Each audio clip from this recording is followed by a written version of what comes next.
Good morning, good afternoon, and good evening, everyone, depending upon where you have joined from. And welcome to another webinar from Data Platform Geeks. Today, we are going to discuss about Azure Cosmos DB. The title is "The Gremlins Are Attacking the Azure Cosmos DB," and our speaker is Cedric Charlier, who is an MVP from Belgium. My name is Satya Ramesh, and I will be the host for you for next 1 hour. And Aarti Nambiar is helping me with moderation. Before we move forward, a quick word about who we are and what we do. We work for eDominer Systems, under which we have a couple of brands. We have SQL Maestros, under which we do a lot of advanced trainings on SQL Server, Microsoft Data Platform, and artificial intelligence related technologies called master classes. And we also offer a couple of self-paced learning solutions called learning kits and hands-on labs. And we are also coming up with video courses on SQL Server performance tuning and T-SQL querying and programming. I'll talk about all these SQL Maestros offerings a little later. Peopleware India, which is our corporate training unit, and we also have a ERP product called Expand SMERP. Today, our concentration is on Data Platform Geeks and SQL Server Geeks communities, which were founded by Amit Bansal in the year 2010, under which we do a lot of in-person events across different cities in India, and we also organize a lot of webinars like these every month. Apart from all these free events, once in a year, we do an annual summit called Data Platform Summit in Bangalore, India. It is a quick picture of recently concluded Data Platform Summit in Bangalore, India, which happened in the month of August, wherein close to 1,000 people attended the conference from 300 different companies who traveled down from 16 different countries to attend 100 sessions, 100 plus sessions actually, delivered by more than 50 plus speakers who again traveled down from 20 different countries. If you're working with data analytics and artificial intelligence related technologies, this summit is a must attend for you. So if you wish to learn more about Data Platform Summit, you can simply visit dps10.com, or else you can drop an email to contact@dps10.com. So all the contact details are available in chat window.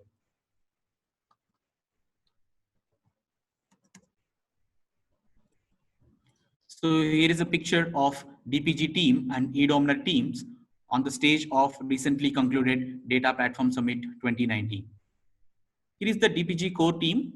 You can see Amit Bansal, who is a founder and president of Data Platform Geeks. You can also find Manohar Punna, who is a vice president. And you can also see all other regional mentors across other cities in India and abroad. A special thanks to eDominer teams across India who are helping us to organize all these free events. And special thanks to Microsoft also for supporting us in our community initiatives and efforts. You're already a member of Data Platform Geeks. Remain as a member of Data Platform Geeks. You will be able to get access to all our free videos, labs, magazines, and host of other learning resources as well. And today, if you have joined this webinar using a direct joining link, please go and register as a DPG member so that we will be able to share the resources of the today's webinar with you. And if you wish to speak at our events, we also have call for speakers available. Just go and visit dataplatformgeeks.com. You can able to submit your sessions as well. And you wish to become a regional mentor of Data Platform Geeks, you can do that as well. Just visit dataplatformgeeks.com. All the details are available there. And if you don't want to miss our updates, please whitelist our dataplatformgeeks.com domain and add events at dataplatformgeeks.com to your address book, so we will be able to communicate with you properly. Yes, as I told you earlier, join our social groups, Facebook, LinkedIn, and Telegram, so that beyond this webinar, if you still have any questions, you can ask your questions using those channels. We do record all our webinars and we'll put up them in our YouTube channels. The first one is youtube.com/SQL Server Geeks, where you will find all our recorded webinars. And we also record a lot of SQL Server related free videos on performance tuning, T-SQL querying, and programming. We do upload all of them under youtube.com/SQL Maestros YouTube channel. And again, here is the joining link to join our Telegram group. All the links of these YouTube channels are available in the chat window. Just go ahead and subscribe so that whenever we upload a new video, you'll get the notification. So here are the list of all upcoming events. So we have scheduled so many webinars and in-person events. You can see we have webinar on SQL Server, Azure Data Studio, and we have webinars on machine learning as well. And we are coming up with a couple of in-person events in Bangalore and Hyderabad. So just visit dataplatformgeeks.com/events, log in with your credentials, and you can book all the events. So without any further delay, I'll just hand it over back to Cedric. Cedric, over to you.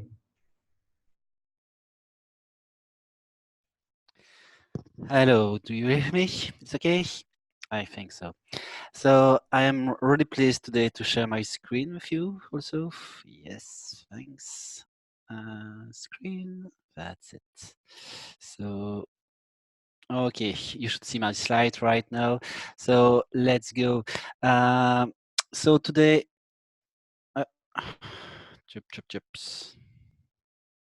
Okay, so today we will speak about Gremlin, and we will speak about Azure Cosmos DB. So what's Gremlin? Gremlin is the Graph API for everything around Cosmos DB. So if you want to play or if you want to work with a graph database hosted on Cosmos DB, you will use the Gremlin API. We will speak about this during 60 minutes. I will show you some use case, some demo, and so on. But before we start, I just want to introduce myself. So I am Cyril Charlier. I am an MVP from Belgium. You can follow me on Twitter if you want. I am not tweeting a lot, but when I'm tweeting, it's interesting. And especially, and probably more important for you, you can also follow me on GitHub. So on GitHub, I have my own account and I post many things on GitHub. I have a lot of solutions for testing, BI solution for testing data quality, for deployment of a REST package, and so on. So I'm really sharing everything that we do to automate everything around the BI stack of Microsoft and around the data platform stack of Microsoft. So I am a huge fan of everything around data warehousing, but also especially oriented on quality and automation. When I do something, I want to automate it because I really hate to do things twice. So that's really my mindset. And if you have the same mindset, you should definitively go to my GitHub account. About my skills and interest, I made a lot of things around data since 20 years. So I have played with most of the databases, not just the Microsoft data platform, but I also have done some projects with Oracle and so on. So I am really, really happy to work with Microsoft when I see the other things that we have on the market. But my experience is just not limited to that. I am not pure database guy, so I do also data modeling, I do also machine learning, and especially as I explained, DevOps, DataOps, and MLOps. Okay. About graph database, that's no more than 5 years, but I'm advocating for the usage of graph database. And it means that I have used other graph database than the one that I will present today, so Azure Cosmos DB. I also play with Neo4j and a few others, but I really think that the Cosmos DB implementation is really good, and perhaps not the best, but it's a multi-platform, and we'll see that we have other advantage, but it's really cool to work with this platform. So we will start by explaining a little bit what's Azure Cosmos DB if you are not familiar with this technology or with this platform. So the key point that you need to start to discuss about Cosmos DB is to understand that now the work is global.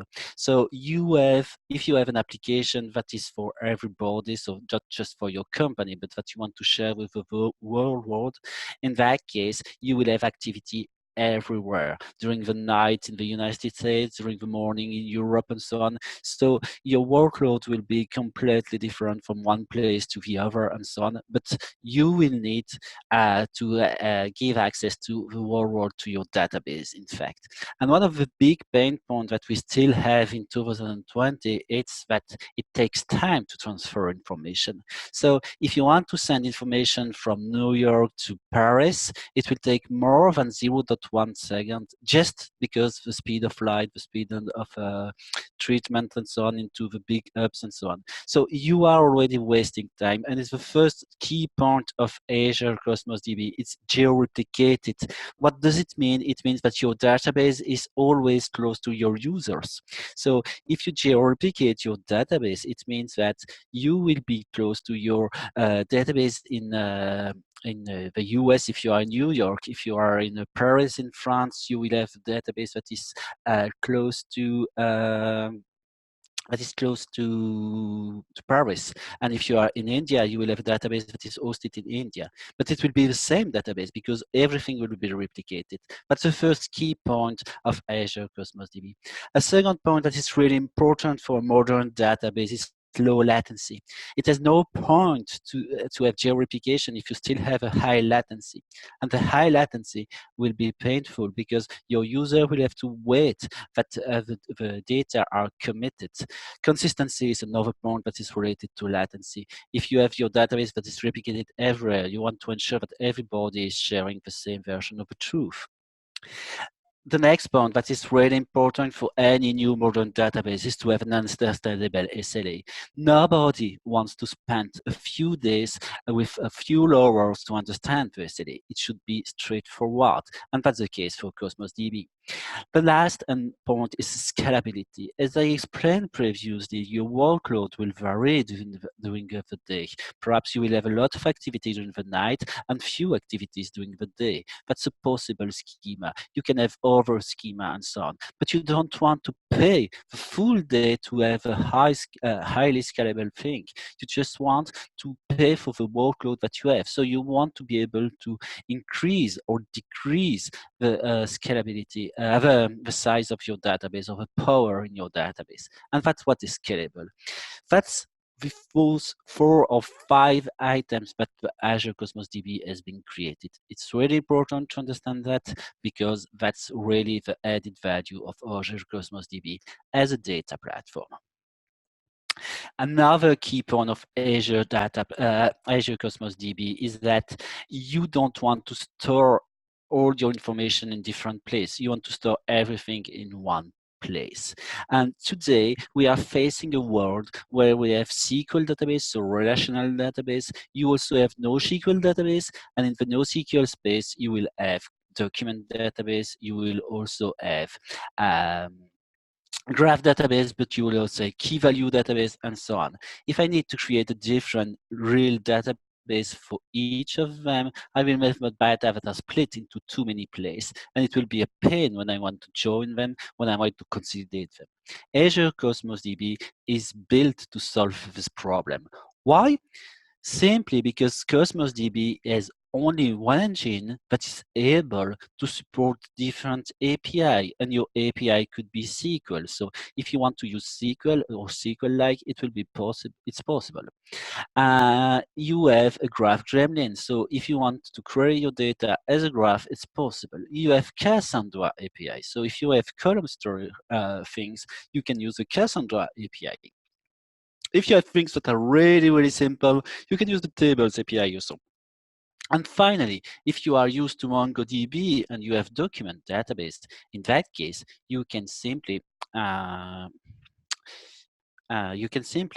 check with the MongoDB API, and the MongoDB API is just for document database. So it's relatively interesting because you can use the same engine but use different API depending on what you want to do or depending on what kind of data you are storing. And you can change, you can have just one thing in your, you can have just one database, but you can store your information as a document database and as a graph database into the same engine. To achieve this, we have the Query Intermediate Language Database Runtime. If you are used to C#, .NET, and so on, it's exactly the same idea. You have an intermediate language that nobody knows, in fact, except a few developers, that translate all your requests with SQL, Gremlin, and so on, to be sure that the database engine could understand them. So Now that we have understood what's exactly Cosmos DB and why it's interesting to use it, we will just make a small introduction to the graph world. So what's a graph? Why do we need a graph? And so on. If you have ever joined more than 10 tables together, or written a lot of recursive CTA into SQL Server, or try to write some crazy store procedure with multiple recursive self and inner joins, then it means that you have lost your time, because you should take a look to the graph database to fix this kind of problem. So it's not every day that you are facing this problem, and I am not advocating that you should use graph database every day, everywhere. No, but if you are facing this kind of problem, it clearly means that, in fact, you should use a graph database and not a relational database. That should be a key point to say, I should go back to the seminar where I saw something about the graph database in Azure Cosmos DB, because clearly it will solve your problem in an easy way. If you compare relational database to graph database, you have huge difference. So the first thing, if I want to design a relational database, so a traditional SQL database, I will create a table that will name A, and I will put in that case 3 rows. So A1, A2, and A3 will probably be the key for those rows, but I will put them on the same, on a unique table. I will do the same for B, okay, and I will in that case create 5 rows, and in C I will create 2 rows. So that's my starting point. So I have 3 tables, A, B, and C, and I just want to say that I have a relation between A and B, or B and C, and I will just create those links. So just to be clear, in that case, this is a theoretical representation or a visualization of a representation, because if I want to do this, I need to add a few tables in between, but I just want to keep at a logical level or conceptual level. And in that case, I can say, okay, it's relatively difficult to know how can I link A1 to A3. Okay, if I just want to do that and I want to find a path starting from A1 and ending in A3, it will be relatively complex, even for a computer. So this is the shortest path that you can find between those two elements, and you see that it's relatively complex. Okay? Now, what's happening if I want to do the same with a graph database? With a graph database, I will just put nodes. So the nodes are the equivalent of the rows into a relational database. And you see that I will put them anywhere. I will just label them, but they will put anywhere. I can add B, and I can add C also. The relations between the tables will be represented by vertices. Vertices are just the different relations that we have between the nodes. And you clearly see here that it should be easier to find the path between A1 and A3, because this path will clearly be easy to follow and will be easier to find for the graph database. So as I said, this is just a conceptual representation. This is not exactly how it's implemented into the engine. But if you want to understand the key difference between a relational database and a graph database, then in that case, it's really interesting that you visualize this, because this is the best example of what you can achieve with a graph database that is more or less complex with a relational database.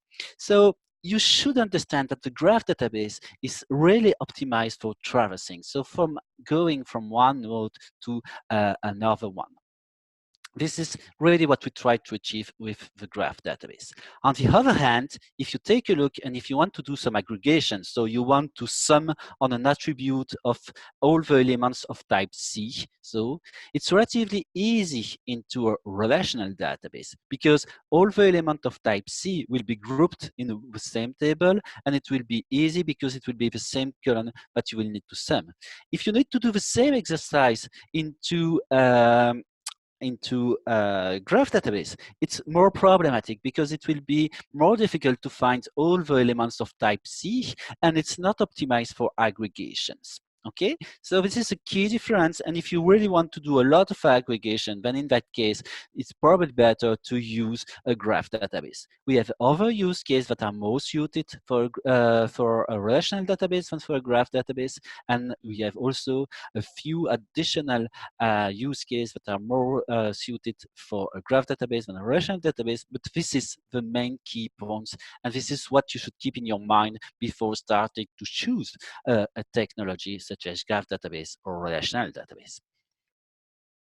I already introduced you to a few key concepts of the graph database. So in that case here, I just have something that is relatively easy to explain. So I have Cedric who likes new technologies. And what is Cedric? It's vertices or nodes. I will use the word nodes because it's more common than vertices, and this is also easier to pronounce. This is exactly the same. This is just different name for exactly the same thing. So what are nodes? Nodes are really entities that you would like to join between them. And when you would like to join something, you will need to use an edge. So what's an edge? It's the link between two nodes. But previously, I said that nodes are really interesting also because you can label them. It means that you can say, I have different type of nodes, such as you have different tables, you will have different labels. The label are really the equivalent of tables in a rational world. So in my case, I will have a label that is person and a second label that is activity. If I want to add someone else, another person into this graph, I will create another green node that will be also labeled person, but that will probably have a different property for the name that won't be Cedric, but that could be Helen or anything that you want. Okay. So I can put properties also on the different concepts. So it means that I can add some property to my node named Cedric. I can add my birth date. I can add also my nationality. So, and it's interesting to notice that I am not limited to one nationality. As I have both nationality, Belgium and Canadian, this is something that is natively supported into most of the graph database. It means that the properties are not a one value, but are always an array of value, and you can specify many of them. You are not limited to put properties onto the nodes. You can also put properties onto the links between nodes that are named edge. So you can put some things that since 1989 into the properties of the edge. Okay, so that's all the concept that you need to know to start with a graph database. If you want to go further, you will be introduced to indexes and so on. But to start, it's really the basic concept that you need. So it's not complex at all. You have nodes, edge, and you have properties on both of them. That's all that you need to know. So I don't need to spend 2 hours to explain you how to use a graph database because it's straightforward. When you want to put these concepts into action, it's relatively easy. I will start from the same key point. I have someone that is named Cedric, and Cedric knows Isabel. But you can also say that Isabel is known by Cedric or knows Cedric.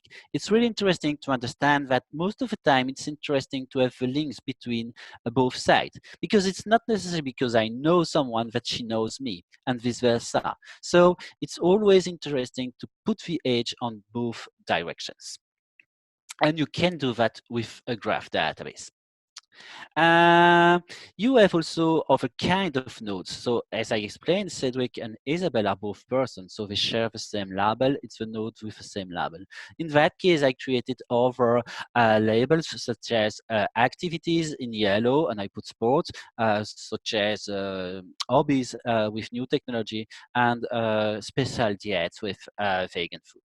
I can use the same relation between different kind of node, so different level. So it means that I can use a relation likes between a person and an activity, or between a person and a hobby.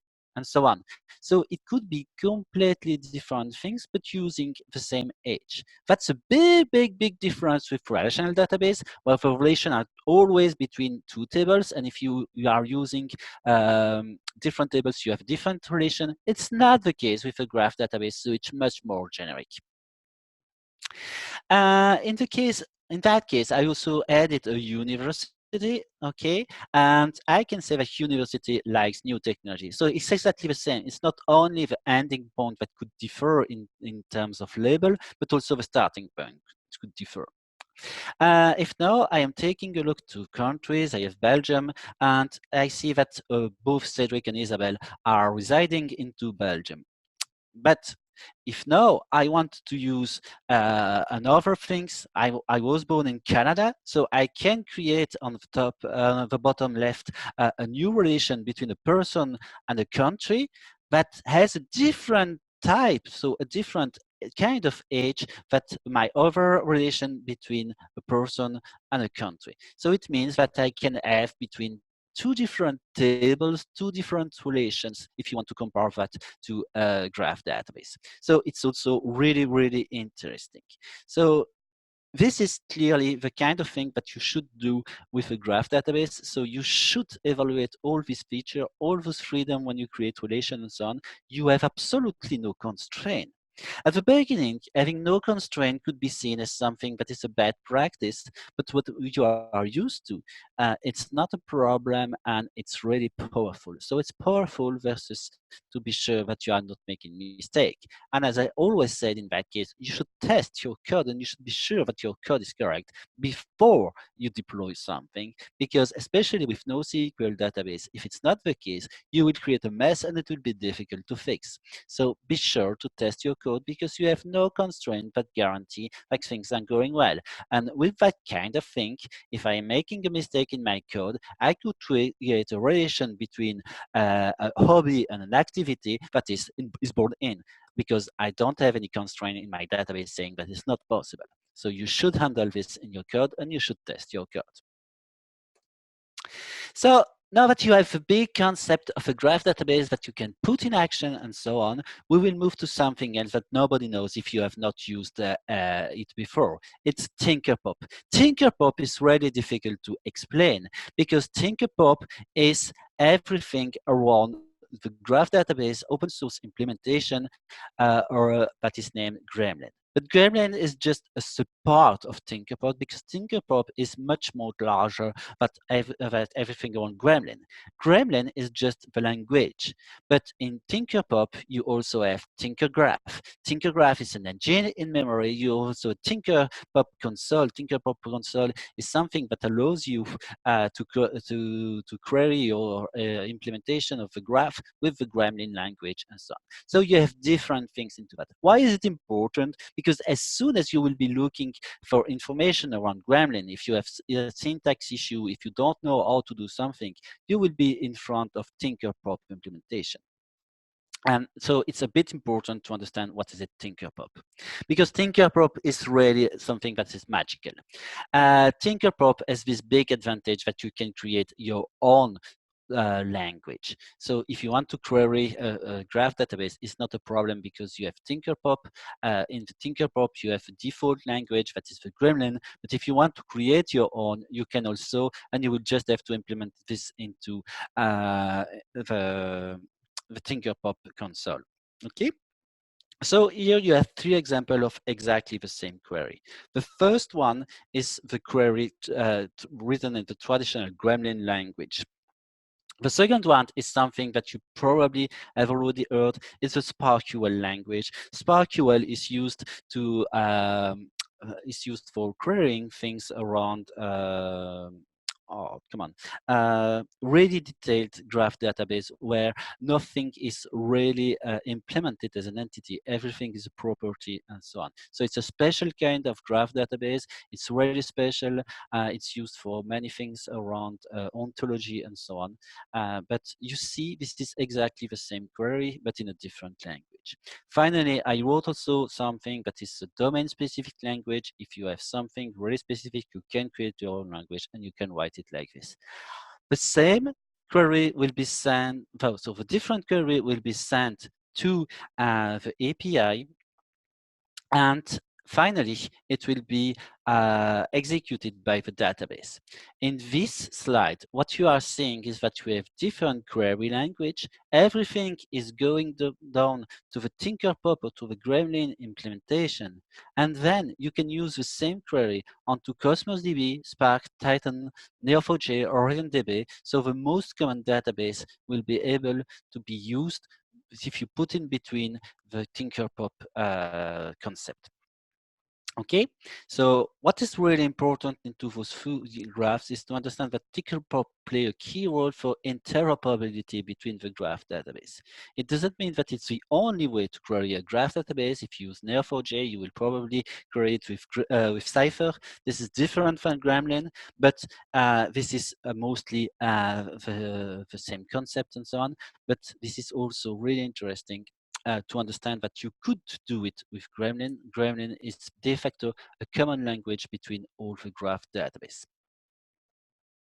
So now that we have a basic understanding of what's Tinkerpop, you also probably get the concept of what's a graph database, you know how to use it. We will fight a bit with gremlins. So we will write a few gremlin query to show you the power that we could have if you are using a graph database.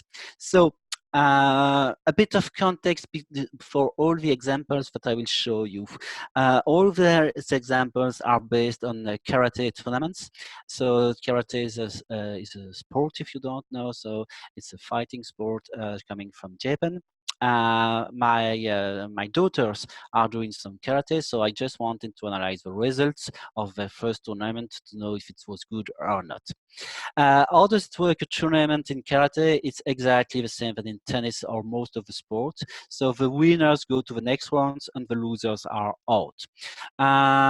It's not exactly the same because all the participants defeated by a finalist start two other sub-tournament to win the bronze medal. That's a bit of subtlety, and it's why sometimes you will see that someone that has lost about will continue in another kind of tournament, but it shouldn't bother you too much, this specialty. What I wanted to answer was, based on the past result, what would be the output of the boot? So I just wanted to check if I know a lot of results, I'm able to guess what will be the result, but this without machine learning. So I just wanted to know if the two competitors have already met before, or if two competitors have been defeated by the same person, or if one competitor has defeated someone and this competitor has defeated the other one, then in that case, I can predict a little bit the output of the both. So that was a kind of question. Another one was, who has already defeated this participant? Who has already defeated this participant and has been defeated by another one? That's the kind of question that I wanted to answer. And it's why I selected a graph database, because I knew that everything was related. So all the participants were related to each other. And so what will be my schema for this? My schema will be relatively easy. The first thing that I will do, I will introduce two different nodes, two different type of nodes, two different labels. The first one is karateka, so it's one of the participants, and the other one is boat. So in a boat, I will have always two participants, so two different karateka. So I will always create two instances of a karateka and to link it to a boat, okay? And the first thing that I will do is to say that the karateka are participating. So I will create an age participates. Then when I have the result of a bout, I can say that one of the karateka has won the bout, and another one has lost it. Okay, so I can create two additional age, losses and wins, losses and wins. Okay, so this is relatively easy. In fact, it's a bit more complex. If you want to take the full picture, I also had division tournament, one stage and so on, but it's not something that we will play with. So just focus on this and you will understand 99% of the different examples that I will show you. So a caretaker can win or can lose a boat, but it's always participating to a boot. Okay. So if I want to know which karateka is fighting against which karateka in a boat, I will need to start from a karateka, check the participation to a boat, and then find an overage to go back to another karateka. Okay? I will re-explain that when we start with the first query. So some stuff that you need to know about Gremlin before writing your first query is that all your query will start by G. It sounds a bit weird at the beginning, but you just need to understand that G is the starting point of any query. G is clearly standing for graph. Okay. Then, if you want to get a vertex, so or all the vertices, you should use a V. V will return all the vertices. E stands for age and returns one or more age. As label allow you to filter to only retrieve a vertex or a list of vertices that are based on a label, so an identification, a type of node. If you have an ID for each of your nodes, you will be able to use as ID. Finally, if you want to filter on a property, you should specify the property name and the value that you want to filter on. So before going further with my first demo, what I will show you is how does it match into the Azure portal. So what's happening here, I am already logged into the portal. So I already created an Azure Cosmos DB. And what you will see here is that I have many information such as the .NET SDK and the Gremlin URL and so on. But you clearly see also that I put a throughput of 400. This is the minimum. So this is really a small database in that case, and I don't put a lot of energy on it, so a lot of throughput. So I cannot make a lot of calculation, and it's absolutely not expensive for me today. Okay, as you see, most of the time it's 3 cents by hour for this database. Okay, I spent a little bit more, but it's not a lot. Okay, so it could be relatively cheap if you don't have a lot of data and so on into your graph database. You don't need to pay a lot. That's also a big advantage of Azure Cosmos DB. And you have scalability up, so you will see during this demo that at the moment I will have to add a little bit of power, and that's not a problem. I can do it in a few seconds. You have also here the Data Explorer. The Data Explorer is opening a new page where in this page you can create your different sub-database, so your different graphs or collections in that case. So I am connecting to my graph, and what I will do, I will just show you a few things. So if you want to see how many different vertices I have into my graph database, here you see that I have 676. So, oops, sorry, but I think my Zoom it is not started. Okay, sorry for this. So, yeah, that's better. So in that case, you can clearly query your database with the help of this Data Explorer tool, and that's what we will use during the next 30 minutes. So what can I do? As I said, I can also filter on a label. So it's not a big problem. If I want to see all the boats that I have, it's not a problem. I just execute this query, and this will be returning a JSON. So here I have a long list containing all the boats. Okay, so this is returning a JSON. So this is one boat, this is another one. As you see, all of them have an ID. Okay, that is just the term about a number that has been auto-generated. Something that is really important also is that you will have the properties here, and with Cosmos DB, you always have one property. This is the PK in that case. PK doesn't stand for primary key, but it's for partition key. So this is an advanced topic into Azure Cosmos DB, but something that you should be aware at the beginning.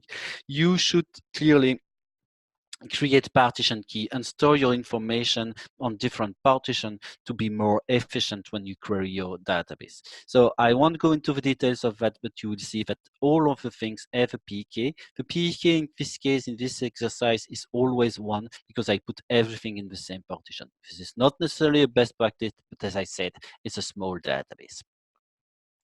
I can also take a look to the graph. So you see that I have my different boats that are here unlisted. So if I jump to another one, I will have something different. Okay, and this is the starting point of my boat, and you see that it's related to a round, that it's related to a division, and that it's related to two karateka. Okay, so you can navigate and you can traverse your different graph just based on the first query. That's also a big advantage. And if here I want to select the karateka, I can see the different information of this karateka. I can see her name and so on. Okay, so if you just need to select this to get additional information, and when I select a karateka, I can get name, first name, last name, and so on. Okay, so that's the different things. Now, if I want to select one of my daughter, I can just do that. So I can create a query. So I start by a G, and then I have the V, and I have S karateka, full name Alice Charlier. Okay. So if I execute that, I receive the JSON with all the information about her. As you can see, I have a first name, last name, and full name. Another way to do that, because I have two daughters, they are twins, so they have never fight each other, so that's okay. I can say the full name should be within a list, and in the list you will have Alice and you will have Clemens. So in that case, what I will receive a first karateka and a second karateka. Both of them have a different ID. Both of them share the same last name, but have a different first name. So this is typically the first query what you will do in a graph database. But to do this, you don't really need a graph database or relational database will do exactly the same kind of job, but it was a first introduction. So what did we do into this first introduction? I explained how to return all the boats. I explained how to filter based on the name or of an array of name. If you need to compare this to a relational database, you should think about the equivalent. The equivalent is a select star from table, where in the case where I was filtering on the name or on the ID and so on. So let's continue and going a bit further, and it will be more interesting here to use Gremlin. If you want to start from a node and you want to jump to another node, you need to use an edge. So you have two kinds of edge. You have the edge that are ongoing and the edge that are outgoing. So it's the difference between in E and out E. You also have in V or out V. So if you are on an edge, you can see which node is coming from this edge or where this edge will be ending. So typically you have a node, and if you do Alt E, you will get all the arrows that are in red on my schema. Now, usually you don't want to end on an edge, because an edge is just a relation. So it's a bit weird if you are just ending on an edge. So most of the time you want to jump from one node to another node. And in that case, you can use in and out directly. So what's happening with the in and out? You will start again from one edge, but with the out, you will jump into the different relation outgoing from this node, but the ending will be the red dots. So in that case, at the end, your result will be 3 different nodes. Okay, so it's a kind of shortcut, because I could do the same with in E and then, out E and then in V. But I can use a shortcut, and this shortcut is just out. Okay, so that's a bit to write the query faster and have less noise when you are reading the query. What I will try to show you into the demo is how can I do from a karateka to get all the age, and then from this age get all the boats, okay, because karateka are related with participates to boats. So I want to know how many boats and with what kind of boats have been fighting. From a karateka, get all the boats that she lost and so on. So what will we do? I will come back to this. So I will start by this. So, oops. Clearly, what I am doing here, so I just have I will do it. It will be easier for me. Okay. I just have a caretaker, so I start from a node. This node is the caretaker, the ID with caretaker 70. So caretaker 70 is one of my daughter here, and I want to know in how many boats she participated. This is executed, and here I receive all the nodes where she participated. It's not the nodes, it's all of the participation that we made. So it's really the relation between, so it's an age, it's really the relation between her and the different boats, but not really the boat. And you see that it's a boat here.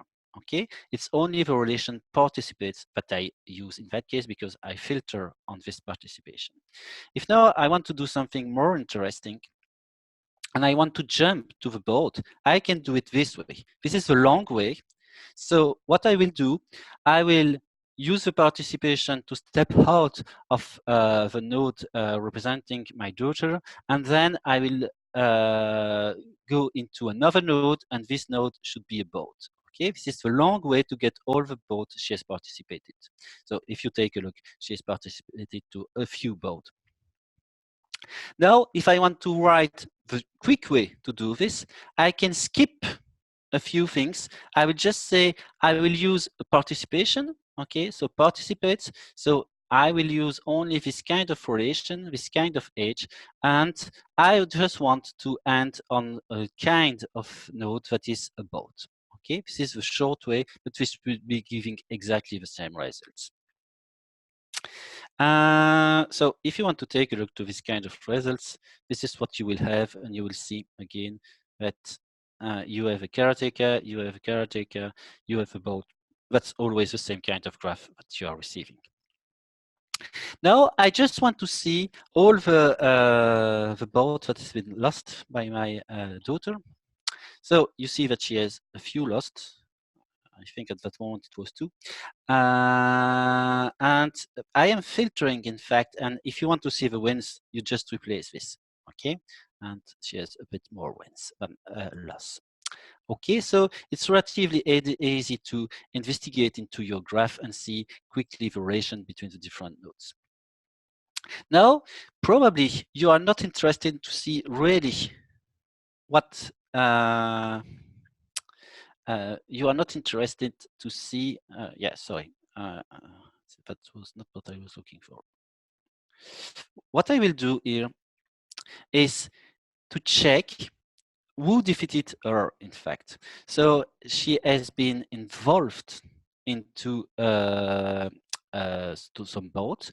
The result is a loss, but I want to see who defeated her. So clearly, this is the query that I will write right now, and I will execute it, and I will receive a few information about the different participants that defeated my daughter. But it's probably a bit blurry. And if you want to clear this out and you just want the name of the different competitors, you can do that.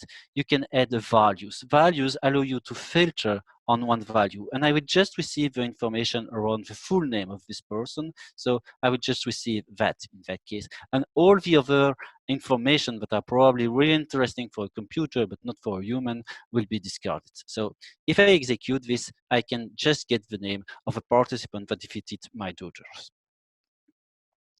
Okay. So this is another way. So it's another person. I'm starting from this person. I want to see all the person that defeated her, and I will receive a few one. Okay. Exactly the same query. So what did we learn in that case? That it's possible to jump from one table to another. Okay, not really from one table, but if it was a rational database, it will be from one table to another. And for you, this you just use the age and you jump based on the label of a jump. So this is the equivalent of a join on if you are used to a rational database. But it's much more powerful because I don't need to explain the conditions and so on, and it's really shorter. And really, the database engine is really built to make this kind of transversal. So I wanted to ask another question. So I wanted to check if this caretaker, so I'm starting from a caretaker, he won a boat, but has it been defeated by someone else? So I'm starting from a caretaker. I know that he has he has an age win, so he is going to another boat.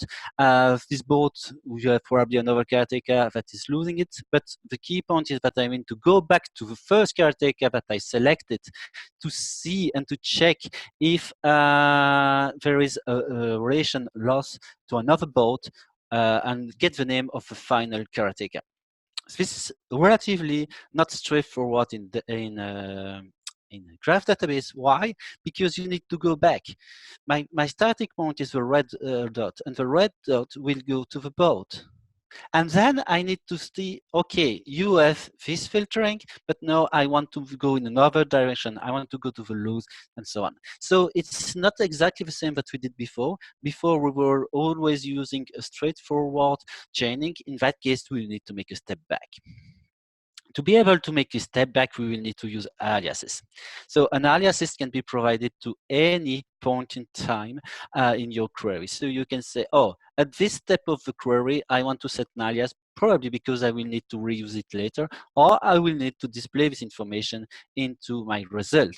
Because until now, what we saw is that the result is always the last information of the traversal. So when you write your query, you are joining from one node to another node and last node, but the result is only containing the last node that you have. If you want to include intermediate node, you will need to put aliases and you will need to put select to explicitly say, I need this information in the result of my query. If you want to only see a few properties, you have a by also, that is grouping the different elements on the property, such as in group by, but it's a bit much more powerful because you can also use it in select. So what we will show in the demo, I want all the balls between two participants, get the loser and the corresponding winner, and just get the name and not the full node. Okay, so it's equivalent to select T0, T1 call alias. So what we will do, I will start from someone, and I will check if she is a bot against someone else. So clearly, what do we have here? I have a first participant. I know that she participated to something, and that I want the other participants, because is here I am in the boot. So I want the other participant, and I want to check that her name is this one. So execute the Gremlin query, and in that case, yes, it's true. Between those two participants, I have two bots. Okay, first one and a second one. But as you see at the moment, my end result is not the bot. My end result is just a node that is a caretaker that has this name. So if now I want to see the bots between them, I will have to add a few things. What will I have to add? I will have to put as, so an aliases when I am on the boat. So I am just saying to Gremlin, hey, you should keep this node in your memory because I will use it later. And what will I do? I will just have it at the end. So in that case, I will just select this intermediate node, but only for the transversal that go to the end. So when I do that, I will receive, in fact, the two bots with the different IDs that are 204 and 136. So this is possible to have intermediate nodes, but this will only return bots where you have this relation also that is visible and that is activated. So if now I want to do something else, I will paste the query first and I will explain the content of this query. So I will state from someone, I will say, hey, you are the loser. Okay, so I want to see all the bots that you are losing, and then I want to see who defeated you, and I will name the winner. So starting from her, I will see all the competitors that defeated her, but I will display the result with the loser and with the winner information. Okay, so in that case, this is what I have. For each result, I have an intermediate result that is named loser and another one that is named winner. Okay, so each result will be a tuple of two elements, one named loser and the other one named winner. If I am just interested in that case by the full name of those two people, I can just do that. And it will be much more readable that this person has been defeated by this one, and this one. Okay? So this is relatively easy to filter all your results. The key point with this syntax is that full name is something that is understood by the winner and by the loser, which are both karateka. Okay, let's go to the slides. So you can also create an alias and consume it later. It's what I explained at the moment. And using the alias and projects and properties is what I have done on the last query. So I am using the winner and the loser, and then I'm just selecting them with the aliases. And finally, I am projecting the property with the by. This is a bit weird at the beginning when you are starting with graph database, but when you are going further, it's not a problem at all. And you are used to this kind of syntax that is really powerful, in fact. Something that happens a lot of time is that we need to filter. So we need to filter the current object based on its own state or the path history of the object. One thing that you should understand is that you have an underscore. The underscore create an anonymous transverse. It's used for yourself. So it's used the current condition of the path that is currently under processing. Okay, it could be a bit weird at the beginning. What we will do, we will get the tuple of a winner or loser for all karateka having more than 3 wins. So this is what I will do. On filtering, I will explain the query, what I'm writing. Okay, so what I will do, I will start from a vertex, okay? But this vertex should have a condition, so it's why I put a where. This vertex should have outgoing relations, which should be greater than 3. So I should have a minimum of 3 wins to be part of the result. So what we will do in this, we will identify all the karateka that have at least 3 wins. And I will name them loser, because what I will do is then take a look for this guy having more than 3 wins, who defeated them. So I will jump to the different winners that defeated them, and I will just select the winner and the loser by their full name. So this is a bit different than my previous query when I was starting from someone and saying, hey, you are the loser, and I want to say the winner, because here, this part will be dynamic, and this part will clearly just identify all the different karateka that have at least 3 wins. So whoa, you clearly see that if you have this, we have a problem because the request is too large. What does it mean? That means that the current power that I have at this moment, I cannot process this kind of query. It's not a big problem, I just need to be sure that because I can quickly and easily scale out. Yeah, I know, scale. I will scale out to 4,000. It's much more than needed for this up. I am just reprocessing, so it takes less than 1 second to say, okay, I need more power. Could you give me this power? So I will re-execute the query. And in that case, I am receiving just the result. Okay, and you can see all the persons that have more than 3 wins. So this person has more than 3 wins, but she has been defeated by this one, and this one. If you try to do this into a traditional relational database, it will take probably you a whole day to write the query to achieve this kind of thing, because it's really complex and it will be really slow to get the answer, especially when you have a large database. With Gremlin queries, it's relatively straightforward. I explain the different things. So my filter is there. I am not grouping things and so on. No, just explaining which vertex should be the starting point. And then I'm jumping between the different nodes. Something a bit more complex is this one. I want, because I will be short on time, but you have the point that we can, the things that we can do. So you can get the tuple of different things, and it's really powerful. It's a kind of equivalent of having. Yes, here I'm just explaining what I just explained right now. So if you want, you have a slide, and if you want to clearly and take your time to fully understand this kind of thing, I have a different karateka. So I am checking how many age we have. I'm just checking on the wins, and so I am removing a few karateka. I'm setting them as an alias, and I check all the karateka and defeated them, and I set an additional alias on those, and then I select based on the aliases. It's just what I explained with the query before.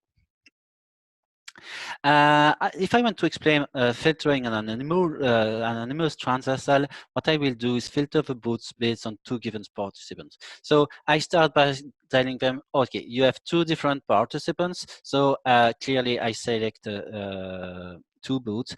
I will take a look to the participants and say, okay, so those one are the 2 participants that I want.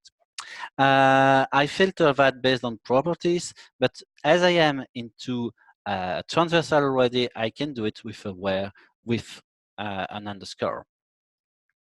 Okay, it's also really interesting to filter to avoid deduplication. In that case, we have karateka which are linked to a boot, but are linked to another karateka, and what's happening? We have participation between them. But you see clearly that we have twice the same boot. Yeah, so I will explain because my explanation was really bad. Most of the time, when I want to jump with a boot, I can use the 2 participations. So what the mistake that I could do is that I can start from A using the participant link to a boot Z, and then using another age that is participating, but in fact, I won't see that I will reuse the same participant for the first time. I will just go back to A in place of B. Okay, this is something that most of the time you will want to avoid. And how can you do that? You can add a where and a non-equal operator just to avoid to have the same starting point and the same ending point. If you do that, you will remove this kind of problem. Okay. Another kind of duplication that you could have is that this is exactly, in fact, the same information. You have a boat starting from karateka and ending to karateka B, and you have another one starting from B to A. So you can remove this kind of thing, saying, okay, the starting point is always the one having the lower by alphabetical order ordering. So this is another additional filter that you can remove. Finally, you can have also different boots. And if you just want to select the different nodes, starting point and end nodes, so different karateka, in that case, what you should do is to do a dedup, because you will have duplicates, but as you don't select the boats that are different, if you do a dedup, it will remove the different duplication. So filtering is especially useful also to remove duplication. Finally, we also have a projection project the current object on the map of key value. I won't go into the detail because I will be short on time if I do that, but what can I do? I will show you that it's possible to make a large aggregation. Okay, so I will explain just this query. No, it's not the most beautiful one. Yes, so I will explain this query. So again, the starting point is all the persons that have more than 3 wins. Again, I name them loser, and I will be checking the winner. Yes, it's not what I wanted to. Sorry, it's not the right query. Okay, it's a bit. So this is requesting a bit more of power. As you see, the query has been a bit slower. So I am starting from karateka, and for each of them, I want to project how many name and the name, the count of win, and the count of losses that they have. So I just want to show the full name, the wins, and the wins count, and finally, I want also the losses count. Okay, and I want to order this by the win decremental. So the first one will be the one with the more wins, and the different one will be the one with less win. I want also to filter to be sure that I don't have the few people that only win a few votes. So I say you need a minimum of 4 wins to be in this listing. And here you see the results. So you have different people with different wins. You see that one of my daughter is there. So clearly you are able also with a graph database to make a lot of aggregation, to count quickly how many relations you have between the different nodes and so on. So it's really powerful for this kind of relations. Other things that you can do, and I won't go into the details on those one, is to repeat and to find a cycle. What is it? So I will just show you here what I want to do. It's to find this kind of cycle detection. So I have a caretaker who defeated someone. So the caretaker has defeated the caretaker B. The caretaker B has defeated the caretaker C. So everybody is expecting that the caretaker A has defeated the caretaker C, but it's not the case because I have cycle detection. So in that case, C defeated A. So it probably means that they have more or less the same level, and a little bit of luck has been included into the different boat, but it's something that you usually want to detect. This is especially complex if you are using a relational database. This is a lot of lines of code and you won't probably succeed to have something efficient. This is straightforward in the case of graph database because this is simply what we will explain in a few lines of code, in fact. So what we will do to achieve that, we will be starting from 1.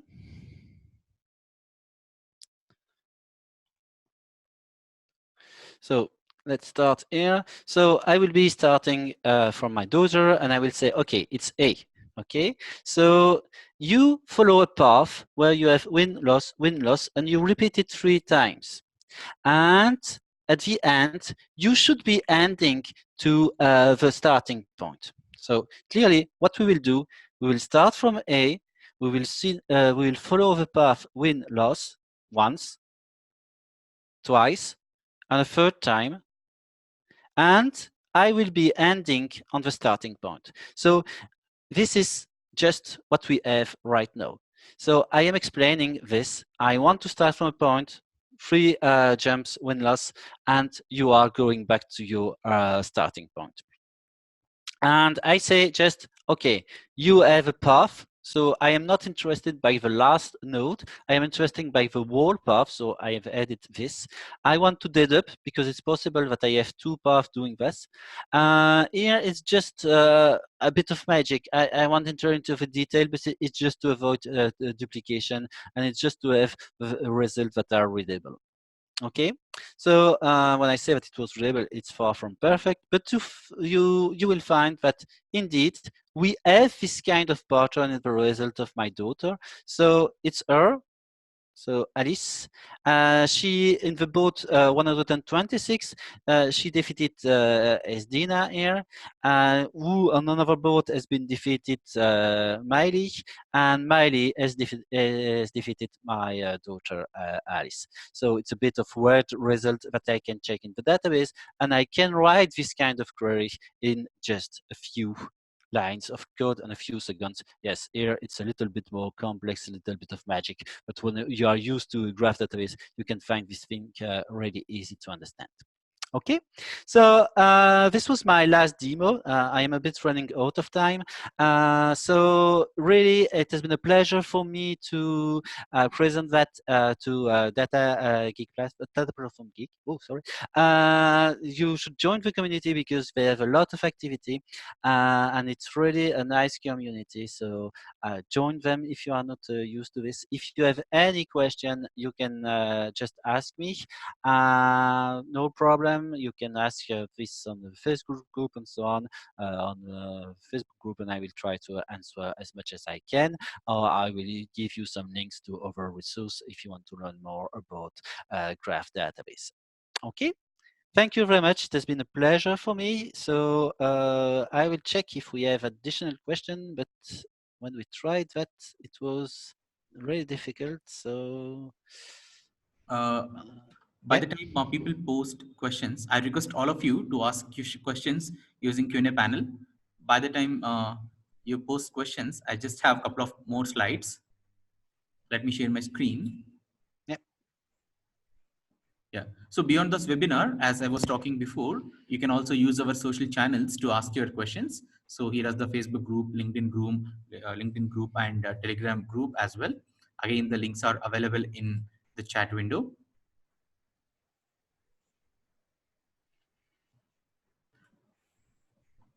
The links are there in the chat window. You can see them.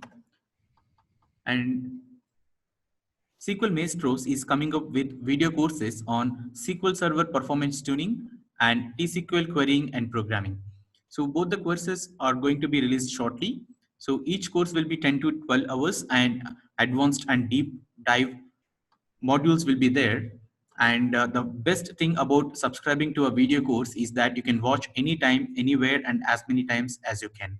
So if you wish to learn more about SQL Maestros video courses on SQL Server performance tuning and T-SQL querying and programming, you can simply visit sqlmaestros.com, or else you can drop an email to contact@sqlmaestros.com.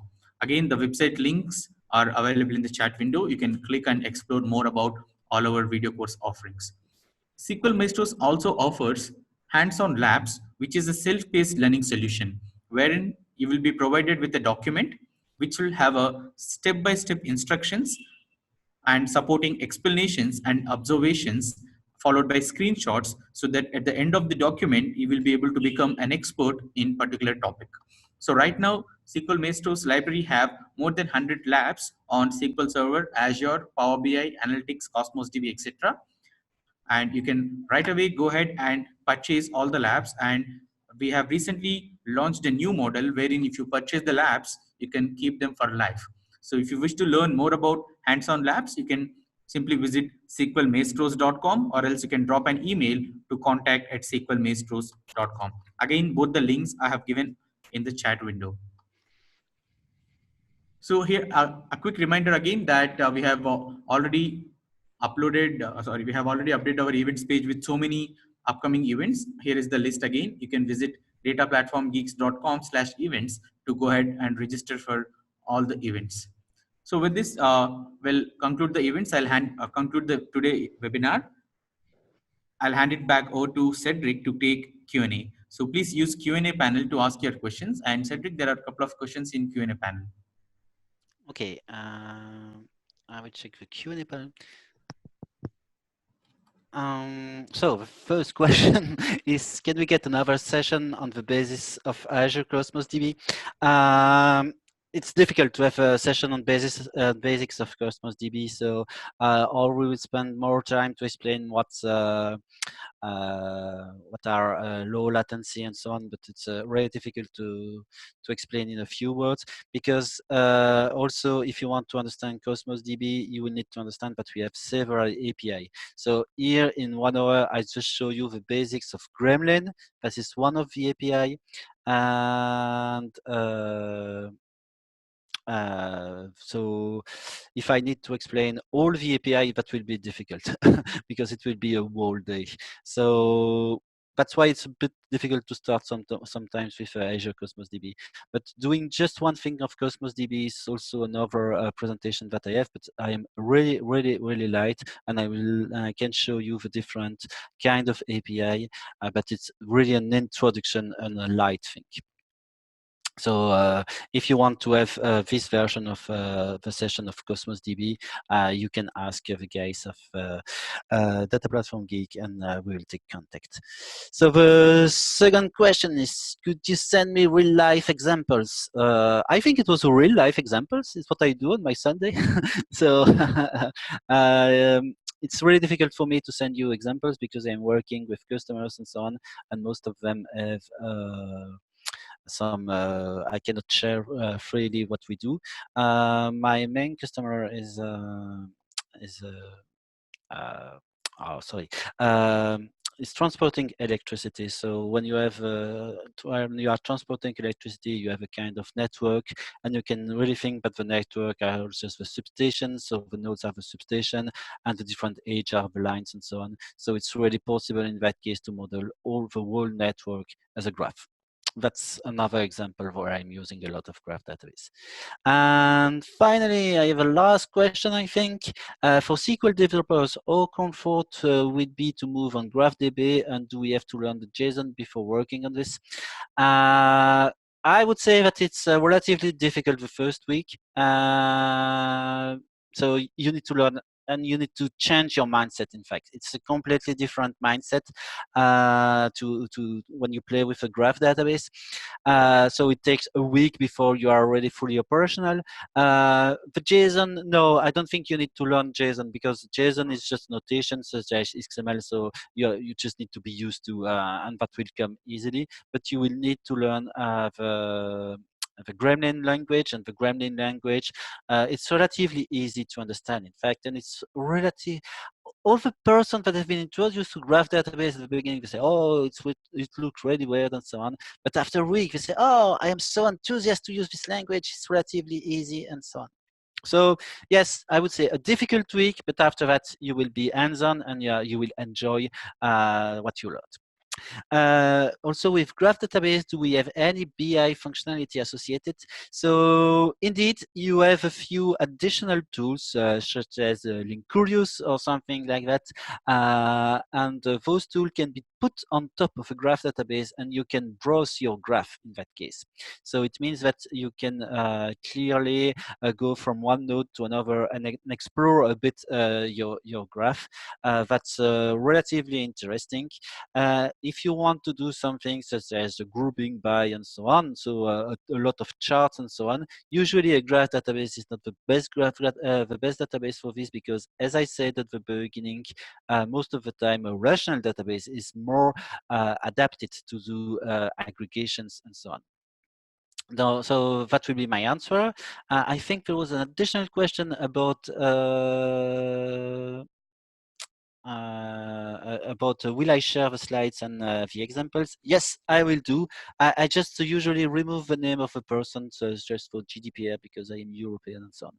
So, but it's not a problem. So I will post the different slides. You will have them. I know that it's relatively helpful in that case to read again the slides, and you will have the different examples also at your disposal. That's it. Any additional question?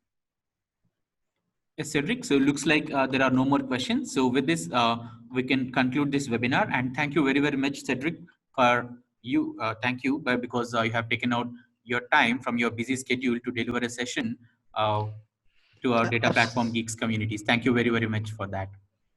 Thank you for hosting this webinar. It was really interesting also for me. And we are going to post a thank you message in our LinkedIn and Facebook groups, and we'll share the link with you. So please provide your feedback and comments there. That will really encourage our speakers also to come back and deliver free sessions for the community. So all of you, please keep that, and we'll be just going to share the link in a while. Okay, thank you very much. Have a nice day. Thank you all. Thank you. Nice day.